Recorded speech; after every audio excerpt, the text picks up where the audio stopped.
नमो तस्य भगवतो अरहतो सम्मा सम्बुद्धस्य। नमो तस्य भगवतो अरहतो सम्मा सम्बुद्धस्य। नमो तस्य भगवतो अरहतो सम्मा सम्बुद्धस्य।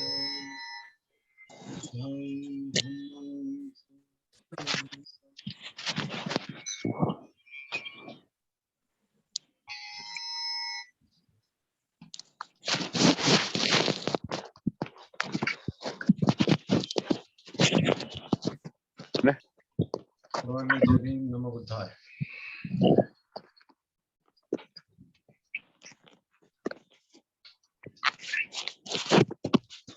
मला एका गोष्टीची आठवण करून द्या की आपला वर्षावास केव्हा संपतोय. कार्तिकला आषाढी पौर्णिमा या महिन्यात संपतो की पुढच्या महिन्यात. ह्याच महिन्यात संपेल. धम्मचक्र प्रवर्तन दिन शेवटचा असेल. नाही, धम्मचक्र प्रवर्तन दिन हा वेगळा मुद्दा आहे, वर्षावास वेगळा मुद्दा आहे. ठीक आहे.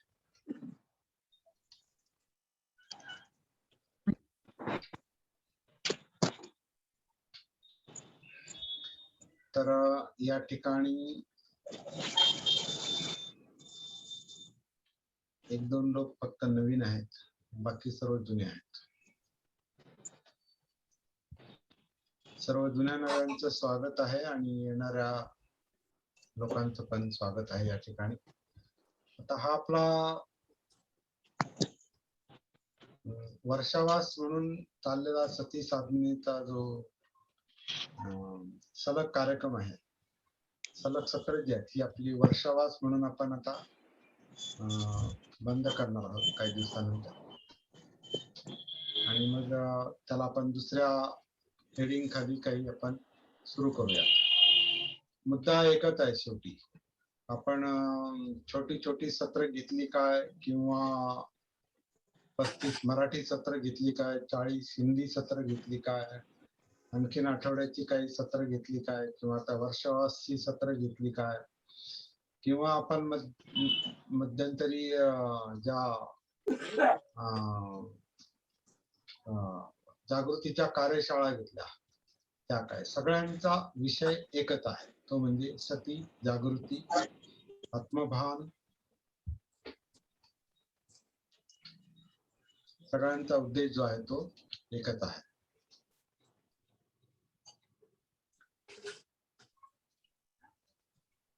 आणि जागृती, आत्मभान, सती म्हणजे आपल्या अस्तित्वाची सती आहे, जीवनाची सती आहे, आत्मभान आहे. आणि आपल्याला या जागृतीची काय आवश्यकता आहे, कारण आपलं मन 100% जागृत नसतं. आपलं मन बरचस निद्रावस्थेत असतं, आणि निद्रावस्थेत असल्यामुळे आपल्याला आपल्या जीवनाचे जे काही मानसिक प्रश्न आहेत, मानसिक प्रश्न म्हणजे ताणतणावाचे प्रश्न किंवा चिंता, अस्थिरता, अस्वस्थता, भय, एकटेपणा, मनाचं विचलन, एकाग्रता भंग होणं, आत्मविश्वासाचा अभाव किंवा निद्रानाश वगैरे ज्या गोष्टी आहेत,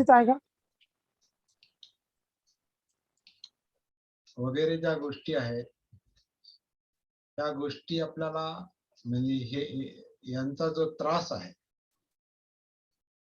मनाच्या विचलनाचा, डिस्टर्बन्सचा जो त्रास आहे, कारण कोणतंही असो, तर हा त्रास कमी कसा करायचा किंवा त्याच्यातून बाहेर कसं यायचं, म्हणजे बुद्धांच्या भाषेमध्ये दुःखमुक्त कसं व्हायचं.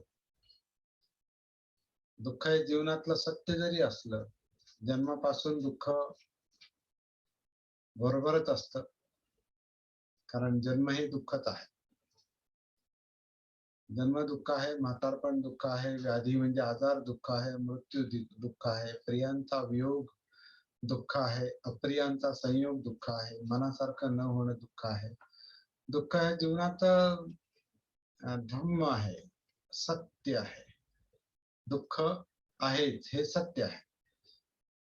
पण बुद्धांच्या संशोधनानुसार केवळ दुःख हे सत्य नाही. माणसाला आणि माणसालाच आणि जागृत माणसाला या दुःखातून बाहेर पडणे शक्य आहे, हा त्यांनी लावलेला शोध आहे. हा शोध दुसरा कोणी लावला नाही. हा शोध सिद्धार्थ गौतमांनी दुःखमुक्तीचा शोध लावलेला आहे. आणि त्यांनी हे पण सांगितलेलं आहे की जे मला सापडलं ते जो जागृतीपूर्वक प्रज्ञेसह जो प्रॅक्टिस करील, साधना करील, ते जाणून घेईल की दुःख काय, दुःखाचं कारण काय, दुःखाचं निवारण कसं होतं आणि निवारणाचा मार्ग कोणता, हे जो जाणून घेईल आणि त्याची साधना करील, प्रॅक्टिस करील जागृतीची, त्याला दुःखमुक्ती मिळू शकते. म्हणजे बुद्धांनी असं नाही म्हटलं की मी आणि मीच आहे, मलाच मिळाली आणि माझं फक्त ऐका, नाही, असं त्यांनी म्हटलं नाही. मला मिळाली, सर्वांना मिळू शकते. जो प्रयत्न करेल आणि योग्य पद्धतीने, सम्यक पद्धतीने जो प्रयत्न करेल. सम्यक म्हणजे योग्यच असं नाही, सम्यक म्हणजे योग्य अयोग्यतेचं भान ठेवून संतुलित अवस्थेमध्ये, बॅलन्स मेंटल स्टेट मध्ये जो प्रयत्न करेल त्याला दुःखमुक्ती मिळू शकते. आणि ती मिळवण्याचं जे माध्यम आहे, जे साधन आहे, ती माझ्या अनुभवानुसार सती आहे, जागृती आहे. आणि जागृतीला ज्या अनेक गोष्टी त्यांना सापडलेल्या आहेत, एकाने एकदा जागृत झालं की मग सत्याचे अनेक पदर असतात, सत्याचे अनेक अंग असतात, सत्याची अनेक पद्धतीनं अभिव्यक्ती असते. म्हणजे धम्माची अनेक पद्धतीनं अभिव्यक्ती आहे. धम्म अनेक पद्धतीनं पाहता येतो. म्हणजे 4 आर्य सत्य जसं आहे, अष्टांग मार्ग आहे, सप्तबोध्यांग आहे, सतीपठ्ठान आहे, किंवा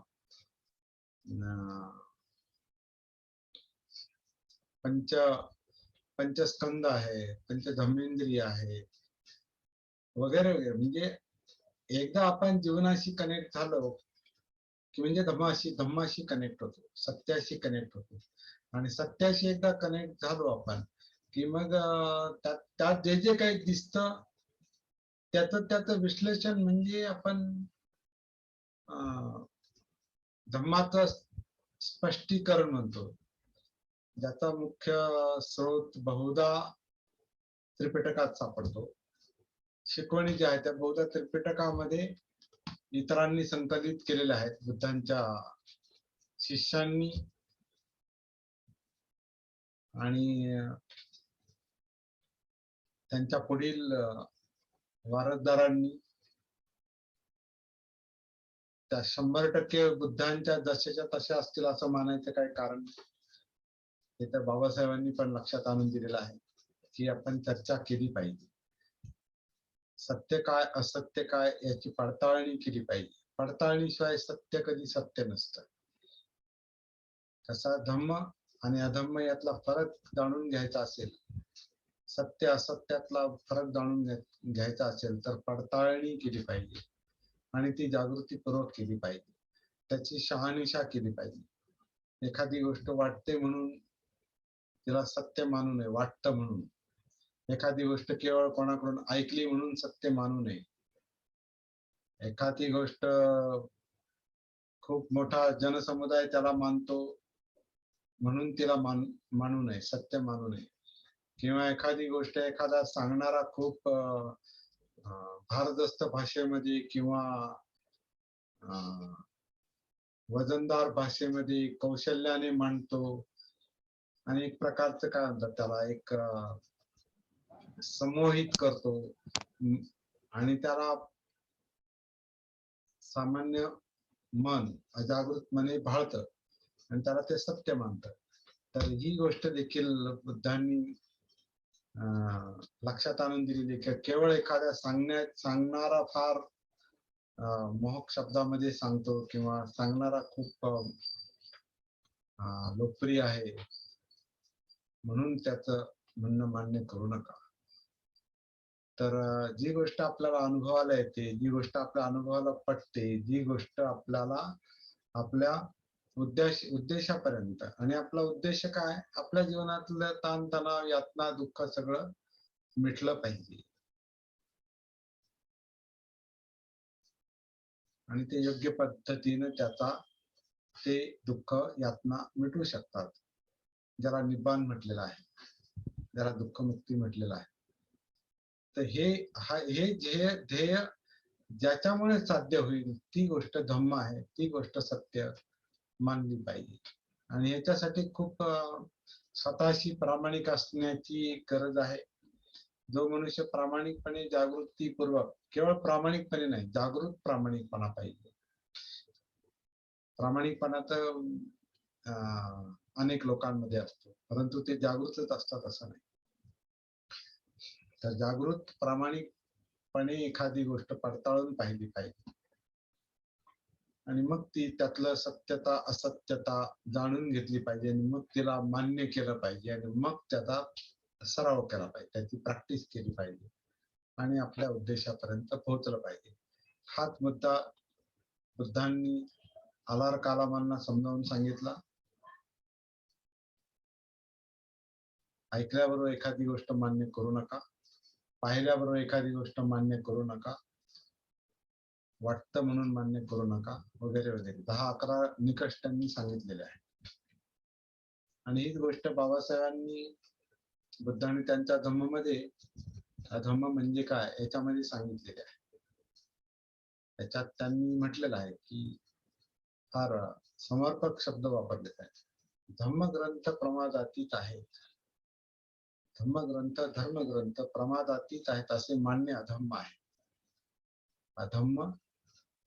अधम्माचं एक लक्षण हे आहे की आपल्याला आपण धर्मग्रंथ म्हटलं की पवित्र ग्रंथ, त्याच्यात काही चुका काढायच्या नाही, त्याच्यात सगळं जे आहे ते बरोबर आहे. आता बाबासाहेबांनी असं जे म्हटलेलं आहे की धर्मग्रंथ बिनचूक आहे, प्रमादातीत म्हणजे काय, बिनचूक आहेत असं मानणं अधम्म आहे, म्हणजे धम्म नाही तो.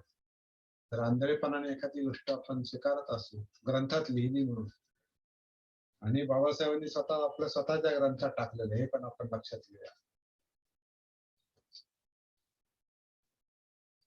प्रस्तावनेमध्ये ते म्हणतात की बुद्धांच्या जीवनाशी संबंधित ज्या ज्या घटना त्रिपिटकामध्ये येतात आणि इतरांनी सांगितलेल्या आहेत आणि त्या परंपरेने पुढे चालत आलेल्या आहेत, त्याचं सुद्धा परीक्षण केलं पाहिजे, त्याचं सुद्धा निरीक्षण केलं पाहिजे, त्याची सुद्धा योग्यता पडताळून पाहिजे. 3-4 प्रश्न त्यांनी जे प्रस्तावनेमध्ये टाकलेले किंवा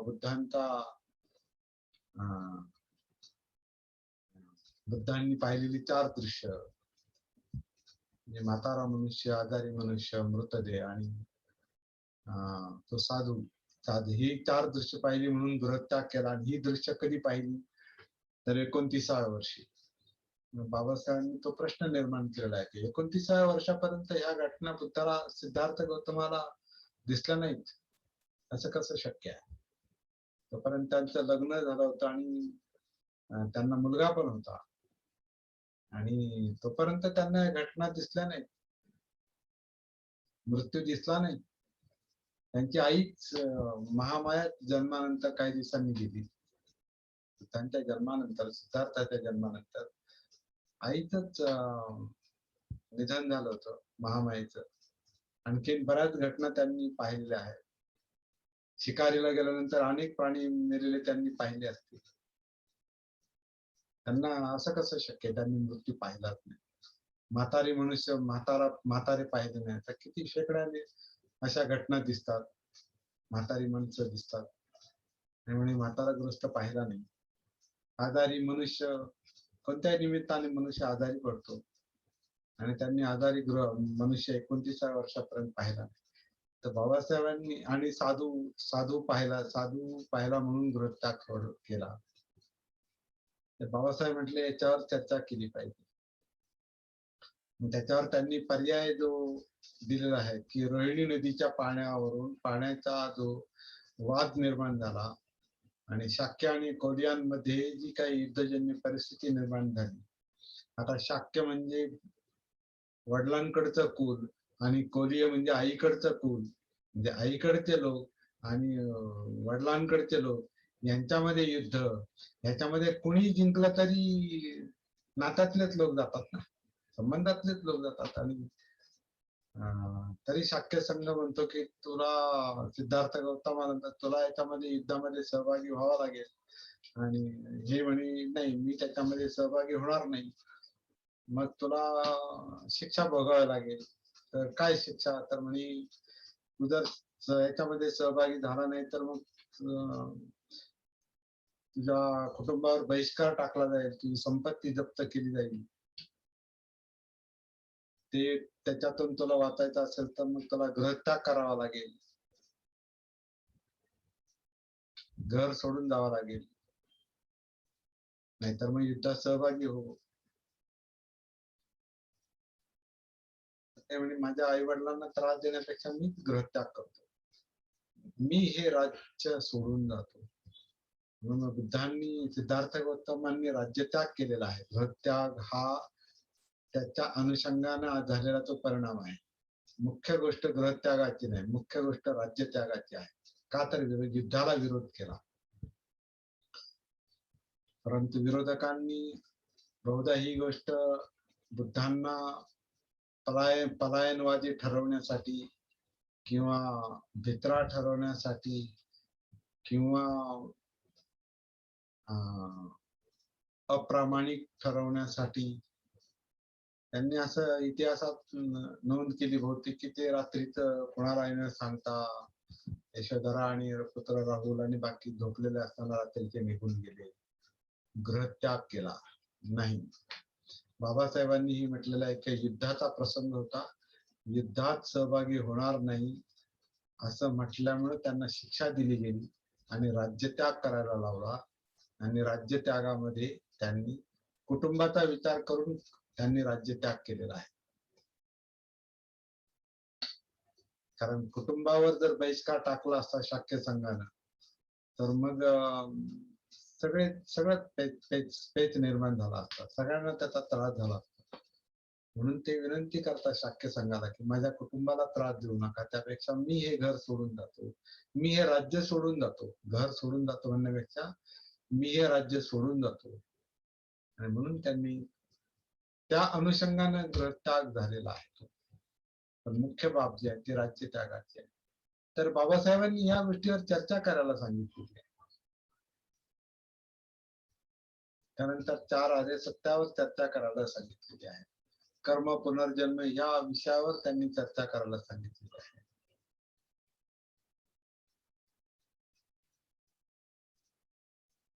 याचा अर्थ असा आहे की कोणती गोष्ट आपण आंधळेपणाने स्वीकारू नये. बाबासाहेब स्वतः स्वतंत्र मनोवृत्तीचे होते आणि तीच गोष्ट त्यांनी आपल्याला सांगितलेली आहे. आणि स्वतंत्र मनोवृत्तीसाठी आपल्याला आपलं स्वतःचं भान पाहिजे, जागृती पाहिजे. त्यालाच पालीमध्ये सती म्हटलेला आहे. बुद्धांनी देखील जागृतीचा संदेश जगाला दिलेला आहे. बुद्धांना देखील संपूर्ण जागृत आपण म्हणतो, सम्मा संबुद्ध. बाबासाहेबांच्या आणि बुद्धांच्या शिकवणीतला समान धागा जर कोणता असेल तर जागृतीचा आहे, सतीचा आहे. कारण त्यातूनच जीवनातले प्रश्न सुटणार आहेत. आणि आपण देखील तेच काम करण्याचा प्रयत्न करतो आणि त्याची सुरुवात आपण स्वतःपासून करतो. जागृती म्हणजे काय, दुसऱ्याला जागा करण्याचा मुद्दा नाही. आधी स्वतः आपल्या जीवनाबद्दल आपण जागृत झालं पाहिजे, जीवन समजून घेतलं पाहिजे. जीवन काय आहे, आपला स्वभाव असा का आहे, आपल्या वागण्या बोलण्यामध्ये विचार करण्यामध्ये विसंगती का असते, आपण चुकीचं का वागतो, चुकीचं का बोलतो, चुकीचा का विचार करतो, आपल्याकडून शिलाचरण का होत नाही. या सगळ्या गोष्टीचा विचार आपल्याला करण्याची आवश्यकता आहे आणि त्याच्यासाठी आत्मभान पाहिजे, सती पाहिजे, जागृती पाहिजे. तरच आपल्याला आपल्या जीवनातले प्रश्न लक्षात येतील आणि मग त्याच्यातून बाहेर कसं पडायचं हे आपल्याला आपोआप कळेल. मनाला आपोआप कळतं. जागृत मन सतत प्रश्न सोडवतं, अजागृत मन प्रश्न निर्माण करतं आणि जागृत मन प्रश्न सोडवतं. भानावर असलेलं मन चुका करतं, त्याच्यामुळे आपल्याकडून चुका होतात. आणि जे मन भानावर आहे, सतीमध्ये आहे, जागृत आहे, ते आपोआपच चुकांमधून बाहेर पडतं. जुन्या चुकांमधून, जुन्या संस्कारातून बाहेर पडतं आणि नवीन चुका ते करत नाही. तर सती फार लाभदायक आहे, जागृती खूप लाभदायक आहे. आणि ती कशी डेव्हलप करायची, कशी विकसित करायची, कशी उतरवायची स्वतःमध्ये, याचं तंत्र बुद्धांनी जे सांगितलेलं आहे ते आपण जाणून घेण्याचा प्रयत्न करतो. जरा वेगळ्या पद्धतीनं आपण पाहतो, वेगळ्या पद्धतीनं अशा अर्थानं का आता आपण जे काही बोलतोय ते तसंच्या तसं आपल्यापर्यंत आलेलं नाही, वेगळ्या पद्धतीनं आलेलं आहे. तर इतर लोक काय सांगतात त्यापेक्षा आपण स्वतःच्या अनुभवातून योग्य काय अयोग्य काय हे प्रॅक्टिस करत करत आपण अनुभवण्याचा आणि आजमावण्याचा आणि पडताळणी करायचा प्रयत्न करत आहोत. तर ही जागृती ही सती कशा पद्धतीने डेव्हलप करायची याच्याविषयी आपण गेलं वर्ष दीड वर्ष आपण याच्यावर प्रकाश टाकतोय आणि आता आपल्याला हे माहिती आहे, सिनियर लोकांना हे माहिती आहे आणि नवीन लोकांना देखील ते माहिती होणं काही कठीण गोष्ट नाही. बुद्धांनी कठीण अवघड गोष्ट काही सांगितली नाही, सोपी आणि सरळ गोष्ट बुद्धांनी लक्षात आणून दिलेली आहे. म्हणजे समजायला सोपी आहे, प्रॅक्टिकली अवघड आहे. प्रॅक्टिकली अवघड का आहे, कारण आपलं मन गुंतागुंतीचं आहे. आपलं मन एक काय म्हणतो, एक उलझन आहे, एक गुंता आहे. आपली विचार प्रक्रिया म्हणजे गुंता आहे, कारण आपल्याला विचार प्रक्रिया जाणवत नाही काय चाललंय. विचार येतो कधी, जातो कधी, त्याच्यानुसार आपण बोलतो कधी, कृती करतो कधी, त्या विचारानुसार आपलं मन चित्त विचलित कधी होतं हे कळत नाही, किंवा विचलित चित्तानुसार हे पाहिजे ते नको, ह्या विचलित चित्तानुसार कधी विचार प्रक्रिया गतिमान होते, अधिक गतिमान होते, गुंतागुंत निर्माण करते आणि त्याचा आपल्या मनावर परिणाम होतो, त्याचा ताण येतो, दुःख यातना हे याच्यामुळेच आहे. जे विकृत चित्त आहे, जे पाहिजे नकोच्या संघर्षामध्ये तृष्णेमध्ये जे अडकलेलं आहे, ते नैसर्गिकच आहे. जन्मापासूनच त्याला ती एक त्याचा तो गुणधर्म आहे आणि तो गुणधर्म सती नसल्यामुळे आहे. अजागृततेमुळे ते अजागृत चित्त संस्कारित होतं आणि मग ते विकृतपणे वागतं. पाहिजे नकोचा जो संघर्ष आहे, तृष्णाचा जो संघर्ष आहे, लोभ द्वेषाचा जो ज्या इच्छा आकांक्षा आहे त्याच्यानुसार विचार प्रक्रिया काम करते आणि चित्तानुसारच ही इंद्रिय हे पाहिजे ते नको, हे पहा ते ऐका, ते गंध, ती चव, ते खाणं, ते स्पर्श, म्हणजे इंद्रियांना ते आणखीन गतिमान करतं, आणखीन कामाला लावतं, आणखीन गुंतागुंत निर्माण करतं आणि त्याच्यात कधी संतुष्टी नसते, कारण ते अजागृत मनाला अजागृत चित्तामुळे अजागृत मनाला इंद्रियांच्या आधारे काही ना काही मिळवत राहण्याची, पाहिजे म्हणण्याची आणि काही ना काही नाकारण्याची, म्हणजे लोभाची आणि द्वेषाची ती एक सवय लागलेली आहे. आणि म्हणून तो गुंता आहे सगळा. आणि तो गुंता याच्यासाठी गुंता आहे की त्याच्याशी आपला संपर्क नाही, त्याचं भान नाही, त्याची जागृती नाही, चित्त माहित नाही. चित्त म्हणजे जे चेतवत ते विचारांना चेतवत, किंवा विचारांमध्ये जे येतं ते चित्ताला चेतवत, आणि त्याचा परिणाम सुख दुःख आहे, आणि त्याचा परिणाम आपल्या शरीरावर होतो. म्हणून आपल्याला यातना होतात, दुःख होतं. म्हणून या शरीरामध्ये उतरलं पाहिजे, शरीराच्या संपर्कामध्ये आलं पाहिजे. मग आपल्याला सुखदुःखांची म्हणजे वेदनांची, वेदना म्हणजे जाणीवा, मराठीमध्ये त्याला जाणीवा म्हणतात. खूप चांगला शब्द आहे जाणीवा, ज्याच्यामुळे आपण जाणतो. तर ह्या ज्या सुखदुःखाच्या जाणीवा आहे, ज्याला वेदना म्हटलेला आहे, त्या शरीरात उतरल्यामुळे त्या वेदना आपल्याला जाणवतात, सुख दुःख जाणवतात. आणि मग आपण हा हे दुःख आहे, हे सुख आहे, आणि दुःख मला नकोय आणि सुख पाहिजे. हे पाहिजे नाही नको, पाहिजे नको, पाहिजे नकोच्या मध्येच हे जे आहे हे चित्त आहे. आणि हे चित्त सुख दुःख निर्माण करतं.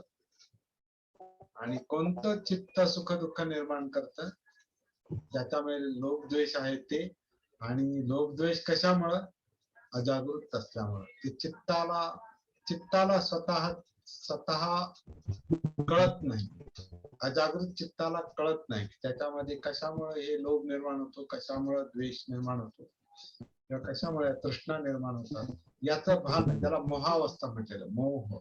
मोह म्हणजे भान नसलेली अवस्था, सती नसलेली अवस्था, मोह, किंवा त्याला अविद्या म्हटलेला आहे.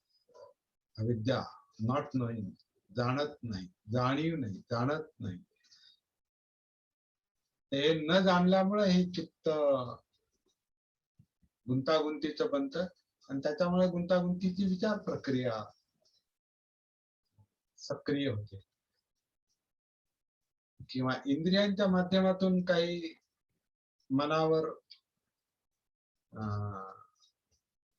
प्रतिमा उमटल्या, काही विषय मिळाले, विचार प्रतिमा निर्माण झाल्या, किंवा मग त्यातलं हे पाहिजे ते नको, हे पाहिजे ते नको, असं चित्ताची घालमेल सुरू होते, संघर्ष सुरू होतो, द्वंद्व सुरू होतो, युद्ध सुरू होतं. हे पाहिजे ते नको, आणि त्याच्यातच आपलं मग जीवन इतका गुंतागुंतीचं का बनतं, इतका पळापळीचं का बनतं, ते शांतपणे का चालत नाही? म्हणजे असून देखील ते शांत नसतं, नसल्यावर तर अशांतच असतं. म्हणजे कधी कधी सगळं मिळतं आपल्याला. म्हणजे सगळं म्हणजे काय? जगण्यासाठी काय पाहिजे? अन्न पाहिजे, वस्त्र पाहिजे, निवारा पाहिजे.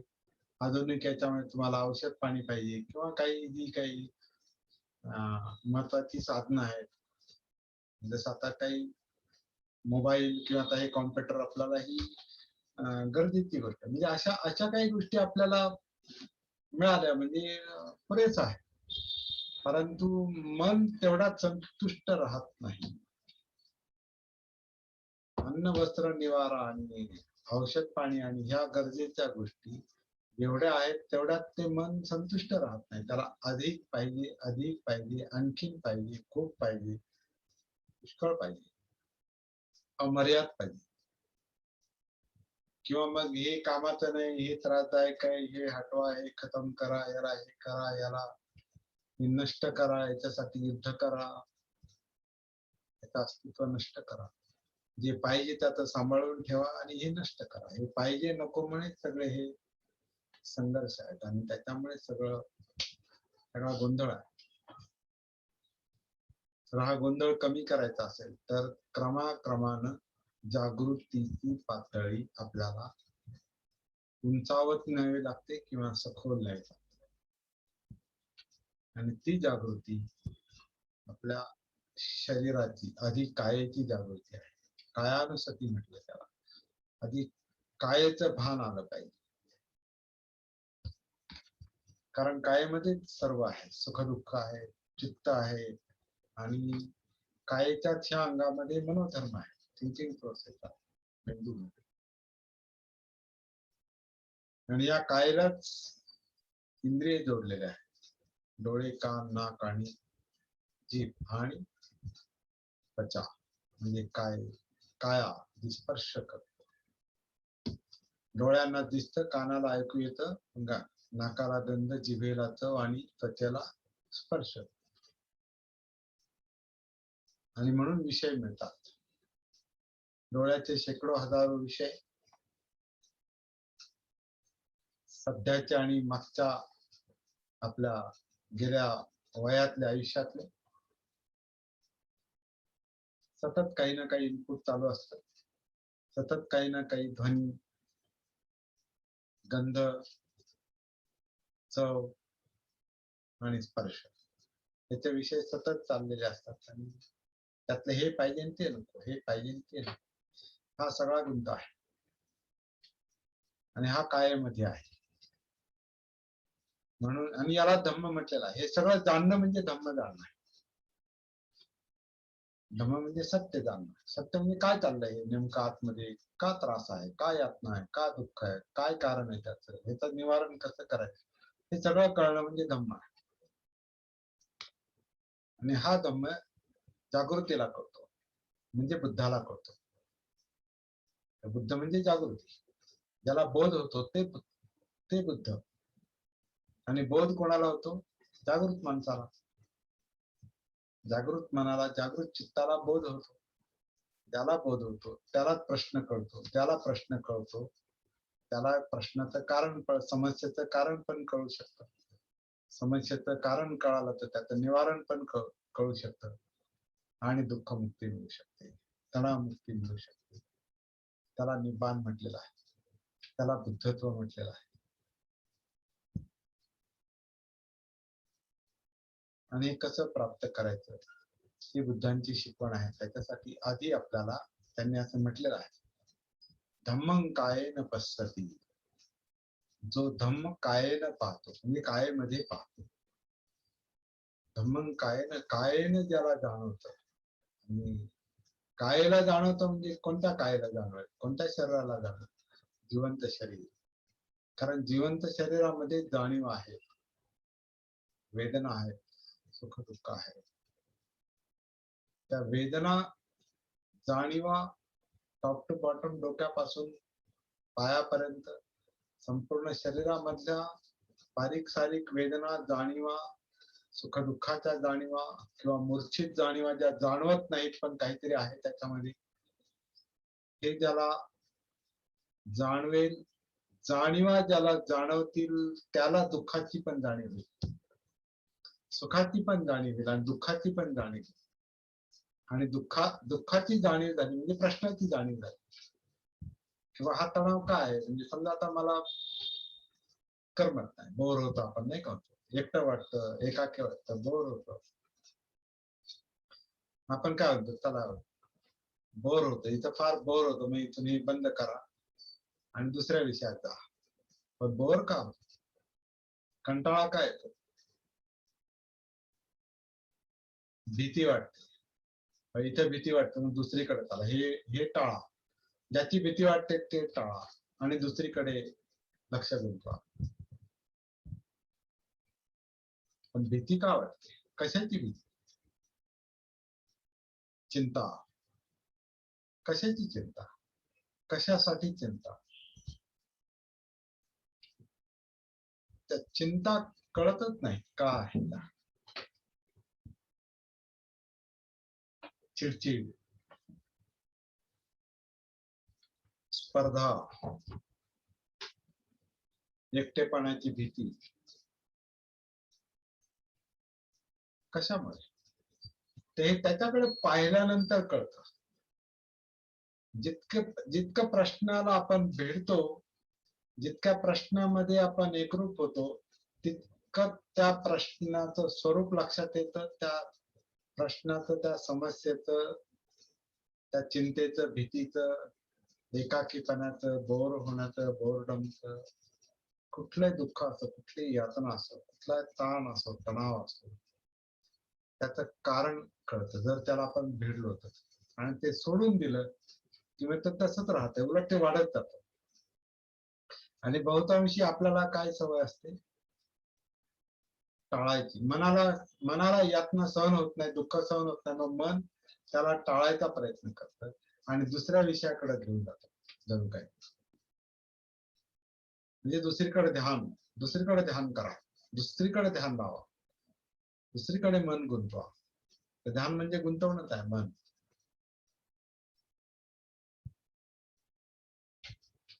तर मनाला ते डायव्हर्ट केल्याने दुसऱ्या रस्त्याने त्याला पाठवलं तर हा त्याचा प्रश्न. कारण हे दुःख यातना या कुठे जातील, या जीवनाबरोबरच चालणार आहेत पुढे. त्यामुळे हे ओझ बरोबर घेऊन, डोक्यावर घेऊन, शरीरावर घेऊन, शरीरामध्ये घेऊन, पोटात ठेवून किंवा छातीत, म्हणजे आता आपण नाही का बीपी, शुगर किंवा जे काय पोटाचे विकार किंवा पाठीचे विकार, डोक्याचे विकार आहे, सगळे शरीरातच आहे. म्हणजे सगळ्या यातना बरोबर घेऊन जीवन जगण्यापेक्षा हा प्रश्न सोडवला पाहिजे. आणि तो प्रश्न सोडवण्यासाठी त्या प्रश्नाला भिडलं पाहिजे.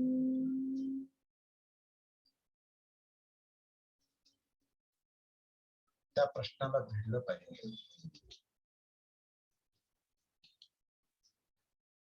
आणि त्याला भिडायचं असेल तर त्याच्यामध्ये उतरलं पाहिजे.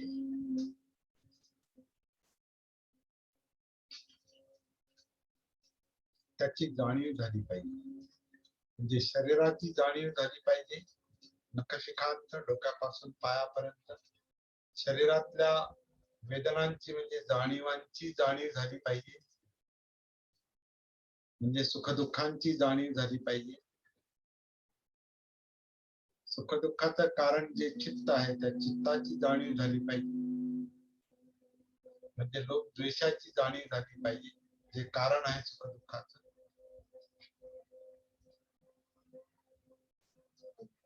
आणि याला धरून जी विचार प्रक्रिया चालली आहे ती मनोधम्मांची जाणीव झाली पाहिजे.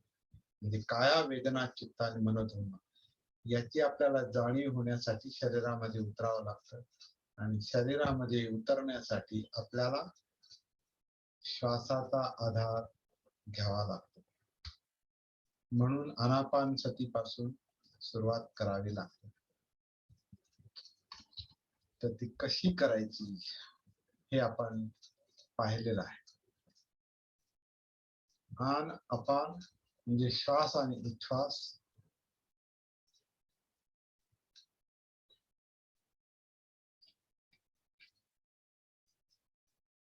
काया, वेदना, चित्त आणि मनोधम्म ही नैसर्गिक क्रिया आहेत. ह्या दुःख आपण निर्माण करत नाही, दुःख नैसर्गिकपणे निर्माण होतं.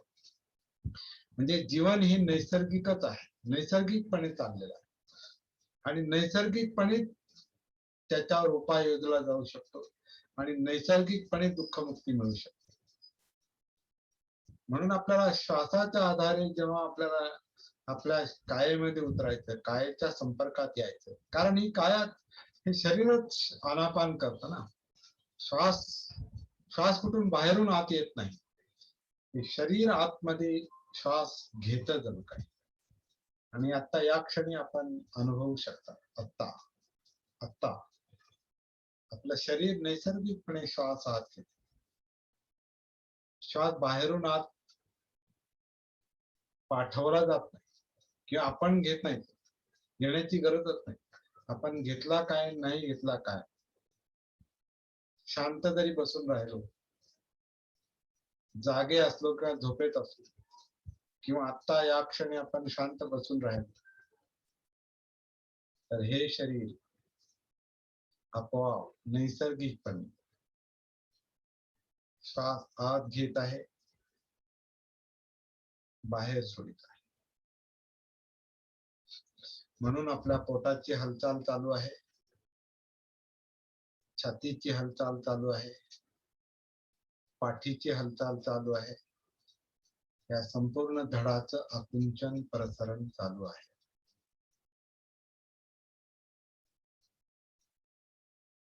हे आकुंचन प्रसरण हे श्वासोच्छ्वासासाठीच आहे.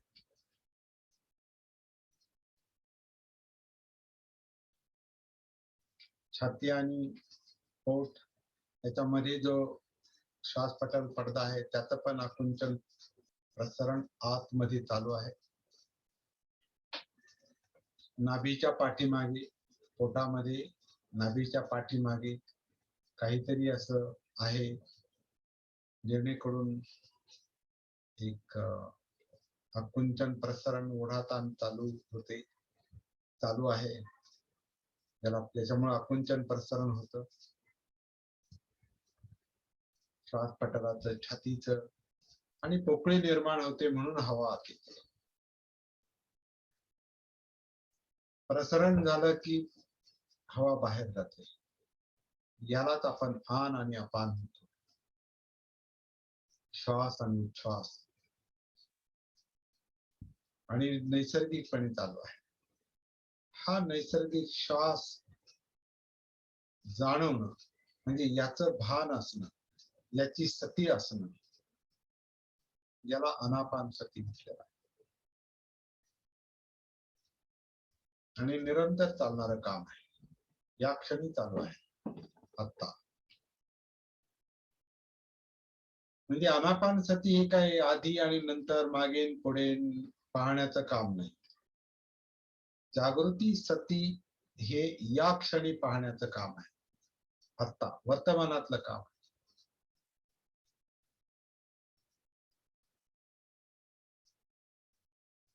या क्षणातला श्वास, या क्षणातलं आन जे शरीर करत आहे, या क्षणातलं अपान जे शरीर करत आहे, काया आन, काया अपान आणि नैसर्गिकपणे, या नैसर्गिकतेला आपण अनात्म म्हणतोय. अनात्म म्हणजे आत्म म्हणजे मी, सर म्हणजे मी श्वास घेत नाही, मी श्वास सोडत नाही.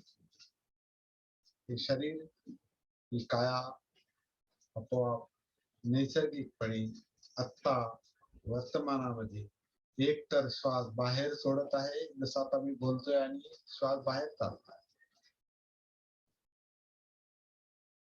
आणि जेव्हा माझं बोलणं बंद असेल तेव्हा शरीर आन करेल. जेव्हा मी बोलतो तेव्हा शरीर अपान मध्येच मला बोलता येणे शक्य आहे. तर माझ्यासाठी ही आनापान सती आहे. तुम्ही बोलत नाही आहात, शांत बसलेला आहात, फक्त ऐकत आहात, तर तुमच्यासाठी जेव्हा आन असेल, काया आन करते तेव्हा काया आन सती. जेव्हा काया अपान करत असेल तेव्हा काया अपान सती. जेव्हा शरीर श्वास आत घेत असेल, जेव्हा शरीर श्वास आत घेत असेल तेव्हा त्याचं भान ठेवायचं आहे, सती जागृती ठेवायची आहे. जेव्हा शरीर श्वास बाहेर सोडित असेल त्यावेळेला त्याचं भान ठेवायचं आहे, सती जागृती ठेवायची आहे. आणि हे जे निरंतर सतत चालणारं जे काम आहे, हे पाहता पाहता आपण भानावर येण्याचं म्हणजे जागृत होण्याचं, या जीवनाला जागृत करण्याचं आपण एक जणू काही काम करतो. त्याचा परिणाम काय होतो? आपण आपल्यामध्ये जागृत होतो. आपण जणू काही स्वतःला समजून घ्यायला सुरुवात करतो. हा, हे असं आहे. या श्वासाच्या निमित्तानं कायमध्ये आपण उतरतो. नैसर्गिक श्वासाच्या निमित्तानं, अनात्म श्वासाच्या निमित्तानं. अनात्म काया आन, अनात्म काया अपान.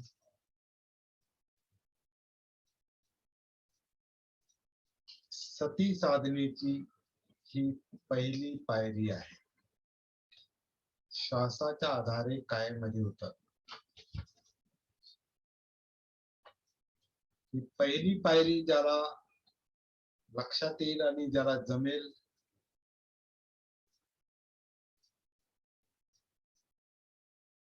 माझ्या मते आणि माझ्या अनुभवानुसार आपलं 50% काम.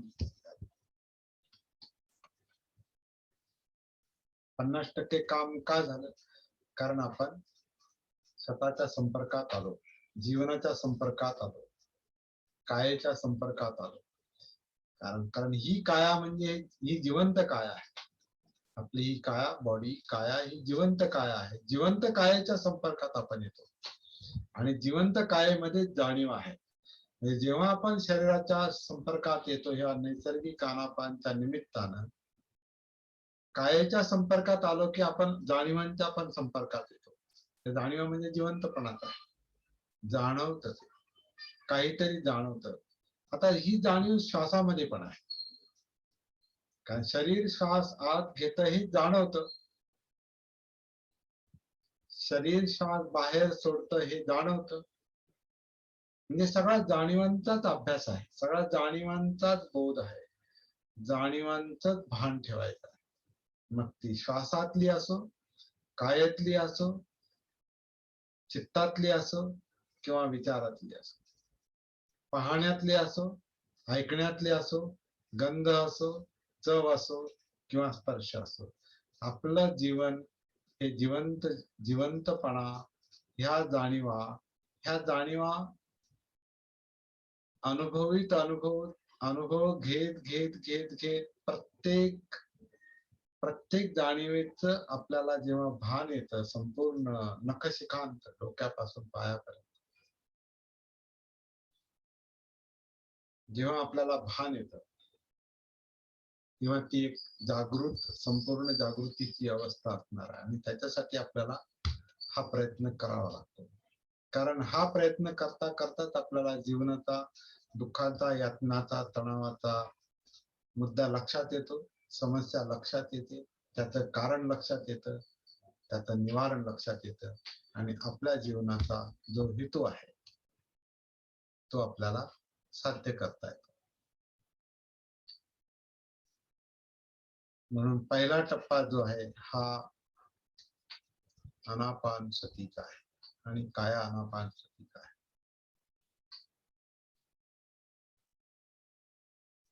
आणि आनापान सती सुत्ताचं जे छोटस पुस्तक, मराठी पुस्तक आपल्याला पाहायला मिळालं असेल, बहुतेकांना ज्यांना पाहायला मिळालं नाही त्यांनी ते पाहावं. फोन करा किंवा जवळच्यांना विचारायचं उपस्थित असणाऱ्यापैकी कोणाला. मराठी आनापान सती हिंदी आहे. मराठी आनापान सतीचं पुस्तक मागून घ्या किंवा कोणाकडे असेल तर त्याची झेरॉक्स काढा.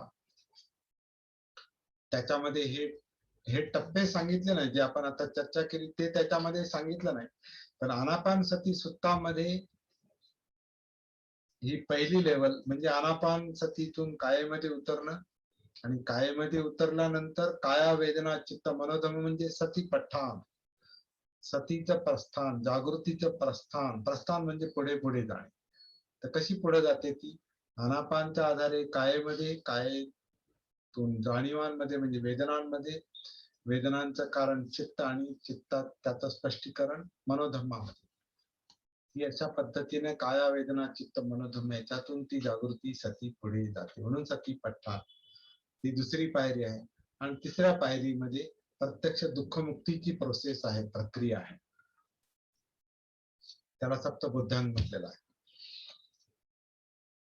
म्हणजे सती धम्मविचय हे पहिलं सती म्हणजे सतीपठ्ठान.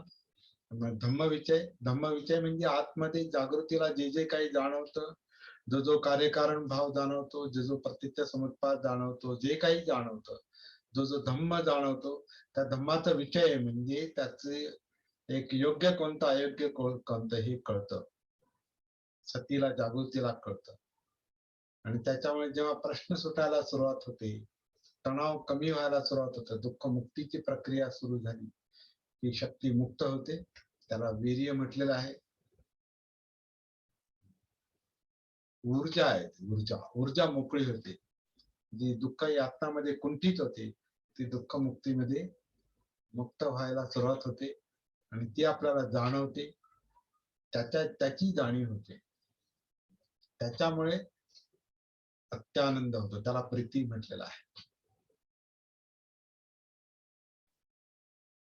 मनामध्ये तो अत्यानंद होतो, मनाला अत्यानंद होतो, चित्ताला अत्यानंद होतो. आणि काया सुद्धा त्या आनंदामध्ये आनंदाचा उपभोग किंवा आनंदाचा अनुभव घेत घेत काया सुद्धा शांत होते. प्रश्रब्दी म्हटलेलं आहे. म्हणजे सती, धम्मविषय, वीर्य, प्रीती. प्रीती म्हणजे अत्यानंद, मनातला अत्यानंद. आणि प्रश्रब्दी म्हणजे कायाची शांतता, स्थिरता. काया शांत होणे म्हणजे मन शांत होणार. मनाची शांतता म्हणजे कायाची शांतता. चित्ताची शांतता म्हणजे कायाची शांतता, प्रश्रब्दी. आणि मग यातला जो काही गोंधळ आहे, जो काही ताणतणाव आहे, मन, चित्त आणि काया ह्याच्यातल्या ज्या जाणीव आहेत, त्याच्यामध्ये जी काही धावपळ आहे, ताणतणाव आहे, तो सगळा कमी कमी होत होत शांत होतो. त्याला समाधीची अवस्था म्हणते. परंतु जसं आपण पहिल्यापासून श्वासाच्या पातळीवर अनात्मचं आपण भान ठेवतो. अनात्म म्हणजे हे सगळं करता करता जर प्रत्येक गोष्ट, मिळणार प्रत्येक यश किंवा मिळणार सुख किंवा तणावमुक्ती हा जर लोभाचा विषय बनला, की हे मला असं पाहिजे आणि हे हातातून निसटता कामा नये, अशी जर भावना निर्माण झाली आणि त्याच्याविषयी जर आसक्ती निर्माण झाली, तर ते नवीन प्रकारचं दुःख निर्माण होतं. कारण मन सुखासाठी असुसलेलं आहे. मनाला दुःख सहन होत नाही आणि सुखामध्ये ते अडकून पडायला पाहतं. तर दुःखमुक्ती मिळाल्यानंतर याचं पण भान पाहिजे का जीवन जे आहे ते दुःख आणि दुःखमुक्ती हे जरी शक्य असलं तरी ह्या जीवनाला अंत आहे. जीवन ही परमनंट गोष्ट नाही, अनित्य आहे. याचं भान पहिल्यापासूनच, श्वासापासूनच. आपण म्हणतो ना, श्वास मी घेत नाही, मी सोडत नाही, हे सत्य आहे, वास्तव आहे. तुम्ही आता या क्षणी तुम्ही अनुभवू शकता. श्वास आपण घेत नाही, सोडत नाही, म्हणजे त्याचा दुसरा अर्थ काय होतो, की जीवन आपल्या म्हणण्यानुसार चाललं नाही. आपलं हृदय आपल्या म्हणण्यानुसार चाललं नाही. आपली पचनक्रिया आपल्या म्हणण्यानुसार चालली नाही. आपली विचार प्रक्रिया आपल्या म्हणण्यानुसार चालली नाही. तुम्ही म्हणता म्हणून डोळे पाहत नाहीत. डोळे पाहतात हे तुम्हाला जाणवतं, पण डोळे पाहण्याचं काम नैसर्गिकपणेच करतात. कान ऐकण्याचं काम नैसर्गिकपणेच करतात. इथं मी माझ्यामुळे होतं असं नाही. गंध, चव, स्पर्श, विचार प्रक्रिया, चित्त, पाहिजे नको, हे सगळं जे काही जाणीवा, ही कायातला श्वास, सगळं जे आहे याला संस्कार म्हटलेलं आहे. सब्बे संखारा अनिच्छाति यदा पय्याय पश्यति अथ निबिंदती दुःखे एस मग्गो विसुद्ध्या. हे सर्व संस्कार जे आहेत, म्हणजे जीवन हे असं अनित्य आहे, हे गतिशील आहे, हा प्रवाह आहे, हा स्रोत आहे, हा प्रवाह आहे. आणि या प्रवाहात ज्याला उतरता येतं आणि तो प्रवाह सोडून देता येतो, तर ज्याला प्रवाहात उतरता येतं ती स्रोतापन्न अवस्था आहे. ज्याला प्रवाह सोडून देता येतो त्याला दुःखमुक्तीचा अनुभव येतो. अनिच्चावत संखारा उपाद वय धम्मिनो उपच्छित्वा निरुच्छन्ति तेन उपशमो सुखो. म्हणजे हे जे संस्कार आहेत, म्हणजे हे निर्माण होणं, लयात जाणं हा याचा धर्म आहे, हे यातलं सत्य आहे. हे जो प्रज्ञेनं पाहतो, उपच्छित्वा निरुच्छन्ति, जे उत्पन्न होतात आणि निरोध होतो त्यांचा, तर त्यांचा उपशम होऊ देणं, त्यांना शांतपणे अनुभवणं, पाहणं, जागृतीपूर्वक पाहणं, अनुभव, हे ज्याला जमतं त्याला दुःखमुक्तीची अवस्था मिळते. असं ते सूत्र, बुद्धांचं सूत्र आपल्याला सांगतं. आणि हे सर्व शक्य आहे सतीमुळे, जागृतीमुळे, सती संप्रजन्य, जे जे आहे ते अनुभवणे, संप्रजन्य जे जे उदय होतं, जे जे निर्माण होतं त्याला जागृतीपूर्वक अनुभवणं. म्हणून एकच काम बुद्धांनी सांगितलं, जागृतीचं, सतीचं.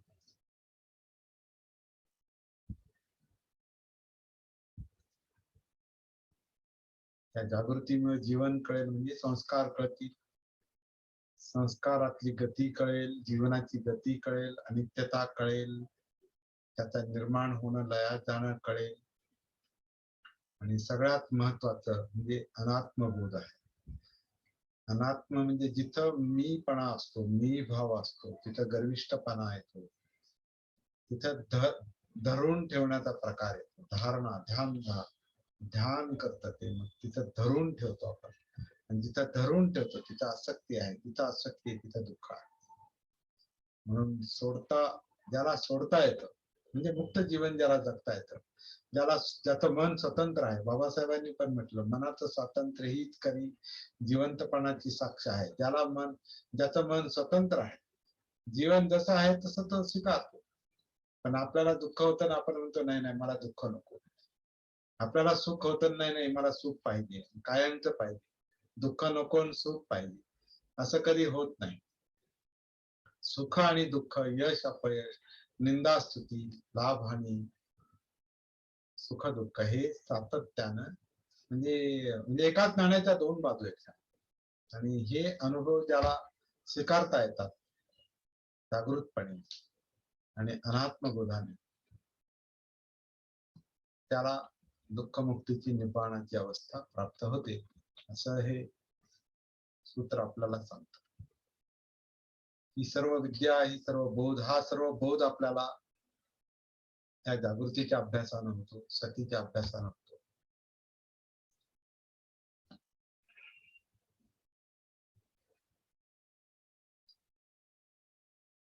मला वाटतं आज इतकं पुरेसं आहे.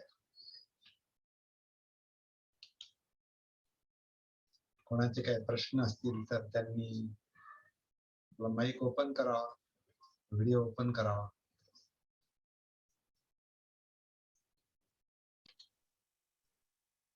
आपल्या डोक्यावरचा ताण म्हणजे ह्या प्रश्नात आहे, पाहिजे नको हे आपलं विश्व असतं. प्रत्येकाचा विश्व, जीवन म्हणजे काय हे आपलं विश्व.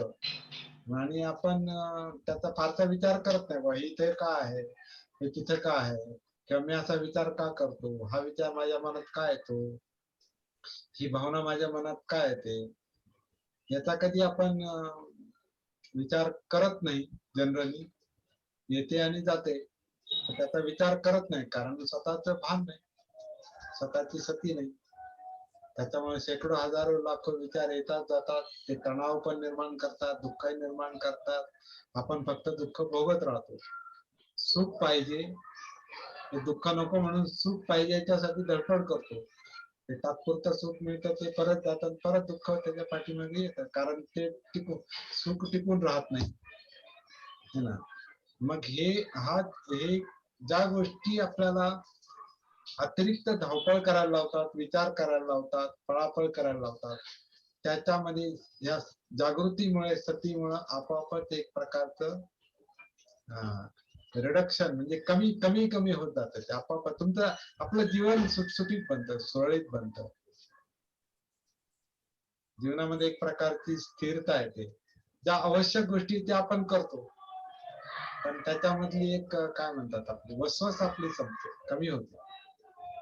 त्याच्यामध्ये निष्काळ खूप चिंता करत बसणं आणि अतिरिक्त चिंता करणं, त्या चिंतेने प्रश्न सुटत नाहीत, उलट गुंता वाढतो. विचार करण्याचं काम मन करतं आणि ते प्रश्न सोडवायचा प्रयत्न करतं, पण जे प्रश्न सुटण्यासारखे ते प्रश्न सोडवतात मन. पण ज्या गोष्टी अशक्य गोष्टी कोणत्या, किंवा मला जीवनामध्ये कधी दुःख नाही मिळालं पाहिजे असं कधीच होऊ शकत नाही, मला मृत्यू नकोय असं कधीच होऊ शकणार नाही. मृत्यू येणार, कारण जन्म घेतलाय, जन्म झालाय, मृत्यू येणार हे ठरलेलं आहे, पण हे मन स्वीकारत नाही. याचा अर्थ मरायचं असा त्याचा अर्थ नाही. तर जसं जीवनाचं जे स्वरूप आहे ते अधिकाधिक सुरळीत करून व्यवस्थित ठेवून जागृतपणे संतुष्ट राहून, ही संतुष्टी फार महत्वाची गोष्ट आहे. संतुष्टी परमं धन, संतुष्टी परमं धनं म्हटलेलं आहे. बाबासाहेबांना पण ही गाथा फार आवडायची बहुतेक. ते म्हणतात की जे जो संतुष्ट आहे तेच खरं त्याच्यासाठी मोठं धन आहे, समाधान. समाधान आहे. संतुष्टी म्हणजे समाधान. आणि मनाला समाधानाची सवय नसते. अजागृत मनात ते कधीच समाधानी नसते. किती असू द्या त्याला आणखीन पाहिजे, आणखीन पाहिजे, आणखीन पाहिजे. आणि एखादी गोष्ट नको आहे तर ते कधी ती आता ही गोष्ट आता हे झाली, बाजूला झाली, मग आता त्याच्यात समाधान म्हणा नाही, ती बाजूला कधी ते खतमच करा, ते नष्ट करा. एखाद्याचं अस्तित्व नष्ट करणं किंवा ध्वंस करणं, ह्याच्यातच सगळे संघर्ष चालू आहेत.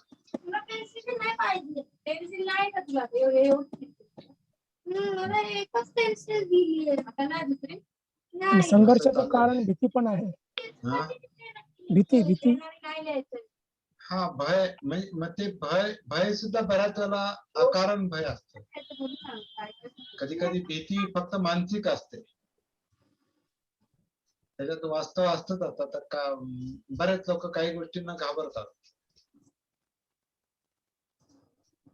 काही गोष्टी काहींना त्याला फोबिया म्हणतात. म्हणजे समजा आता उदाहरणार्थ काहींना एखाद्या माणसाची नुसती आठवण आली तर ते घाबरतात. तो मेला तरी तो त्याची आठवण आली तरी घाबरतो. मला अजून त्याची भीती, मेला पण अजून त्याची आठवण आली तरी घाबरतो. असे काही लोक म्हणतात. बरं, एखादा प्रसंग घडून गेला, आठवला तरी लगेच घाबरतोय. म्हणजे कसं मनाने ती गोष्ट सोडलीच नाही, जी होऊन गेली, जी भूतकाळात जमा झाली, ती आता परत होणार नाही. पण केवळ स्मरणामुळं ही आठवण जी आहे, हा आठवण म्हणजे भूतकाळ आहे. भूतकाळाचं अस्तित्वच नाही, आणि ती आठवण सुद्धा वर्तमान काळात येते. म्हणजे वर्तमानातच भूतकाळ आहे. भूतकाळाचं अस्तित्वच नाही. भूतकाळ ही वर्तमानात येणारी आठवण आहे. आणि भविष्यकाळाचं पण अस्तित्व नाही. भविष्यकाळ म्हणजे वर्तमानात चालणारी कल्पना. भविष्यकाळ म्हणजे काय? उद्या असं मला पाहिजे, किंवा असं झालं पाहिजे, हे असं होईल. आत्ता विचार करतो, वर्तमानात विचार करतो मन. मग वर्तमानात जर मन विचार करतं भविष्याचा, तर मग भविष्य कुठं आहे? वर्तमानात आहे, इथं आहे. भूतकाळात जर आत्ता विचार करतंय मन, तर भूतकाळ कुठे आहे? आत्ता आहे. म्हणजे सगळं मानसिक आहे, सर्व काही मानसिक आहे. तर या मनाला जर आपण समजून घेतलं तर आपोआप सगळे ताणतणाव कमी होतात, भय कमी होतं, भीती कमी होते. हे शिकून घ्यायचं. मन केंद्रबिंदू आहे. मनाची प्रक्रिया समजून घेणं ही महत्वाची गोष्ट आहे. आणि नंतर लक्षात येतं मन सुद्धा काहीच नाही. मन म्हणजे हे सगळं जे चाललंय ते मन आहे. मनाचं पण अस्तित्व नाही, कारण भूतकाळच नाही आणि भविष्यकाळ पण नाही आणि वर्तमान पण जर गती आहे, प्रवाह आहे, तर मग काय आहे? पण आपल्याला त्याचा अनुभव नाही म्हणून, किंवा ते जाणवत नाही कारण त्याचं भान नाही, त्याची सती नाही, त्याच्यामुळे जीवन समजतच नाही, लक्षातच येत नाही. म्हणून जे वाहत्या प्रवाहाला धरायला पाहतो.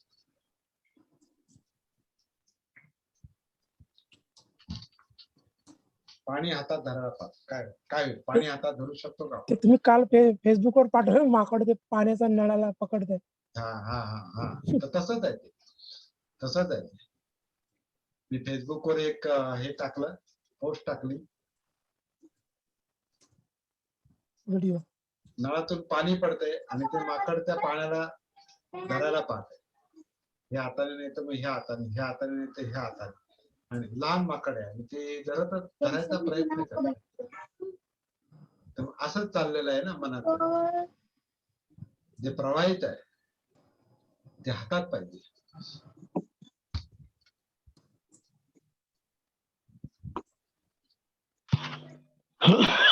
तर सावध राहायला पाहिजे. सावधानता म्हणजे सतीच आहे त्या गोष्टी.